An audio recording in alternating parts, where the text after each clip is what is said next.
Yay! Let's talk about how to make our own paper that you can put beautiful leaves in. Hello, I'm Deanna. If we haven't met before, this is my series of videos where we talk all about how to make our own art supplies inspired and from nature. And in this episode, we are going to be making our own paper, which is super exciting and very timely for the beautiful time of year we are in. If you are lucky enough to live in this area in New England, you have probably been obsessively collecting leaves like me. They are just like beautiful little paintings everywhere, and I'm very excited all the time in fall. It's definitely my favorite time of year. It's just so inspiring. I have a lot of artwork that is inspired by it. I kind of feel like I just wait for it all year, and so I get very, very excited, as you can tell. All right, so the supplies that you need for this project are, most importantly, a mold and deckle. You're going to need some felts. You're going to need what you're actually going to be making into the pulp. You're going to be needing a blender, and you're going to be needing the desire to do this and the excitement. Ooh, you'll also need a vat. So I did put all of the more helpful descriptions of the supplies down below, so you can check those out. I'm doing this video a little bit different than usual because these videos are coming from a long time ago. These are a few falls ago. I wasn't able to make more paper yet this fall, and I really wanted to be able to share this with you, so the videos are from a little bit ago. All right, so let's start making paper. The first thing you're gonna wanna do is you're gonna wanna make your paper scraps or whatever you're making into paper into as small pieces as possible.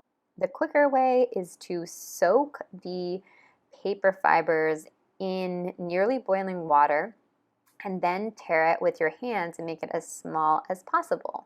You could also tear up some of the leaves at this point. Then you're going to put it in a little bit of more water so that it's really squishy and soaked up. Then you're going to add that to the blender along with lots more water and blend it up so that it's mostly filled with water and about 1/4 of the pulp. Then you're going to scoop some of that water and the fibers, called now pulp, and put it into your vat. This is when you can add your beautiful leaves and things like that and flowers depending on the season. Then you're going to agitate the water so that it's pretty even in consistency. And then you're going to take your mold and deckle and you're going to put it into the vat, and then you're going to pull it up and have it as even as possible.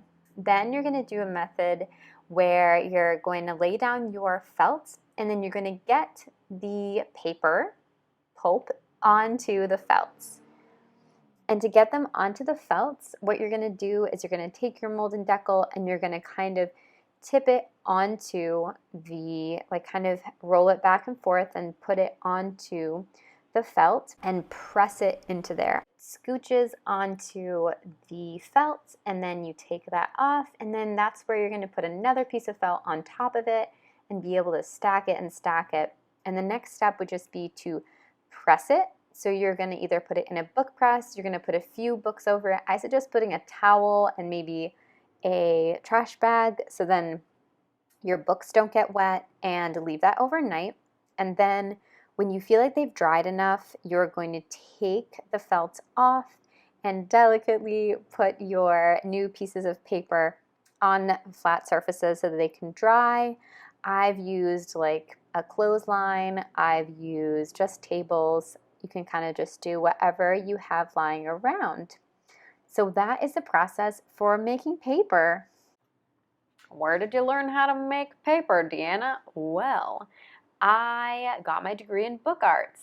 So I learned all sorts of things about the book and about paper, and so it was a really exciting thing to get to do. I'm just like waving these around. I hope this is like effective for you to like see them. I just really like them. These are like the ones that are special that I ended up saving. I do sell them in packs, so you can purchase those on my website. And I also make them for special occasions. So if you have like a wedding coming up, or if you have something special, I can make you special paper. I have a ton of sketchbooks that I just made, which I'm very excited about, all inspired by fall. So they have my Turkish marbling on the front. So it has all those paintings that I make on the surface of water. And you can purchase those on my website as well. And they feature mixed media paper. So you can do any wet or dry mediums. You could do acrylic painting, watercolor, all that stuff. So they're really for makers. So I'm very excited about sharing those new books with you all. I hope that this inspires you to see nature as an opportunity for inspiration, and that you save your scraps of paper. I think so. My studio practice is really cornered on making sure that I'm being sustainable and that I'm not wasteful in any way. So even if I just have little scraps of paper, I save them and wait to use them for my paper making. Happy making!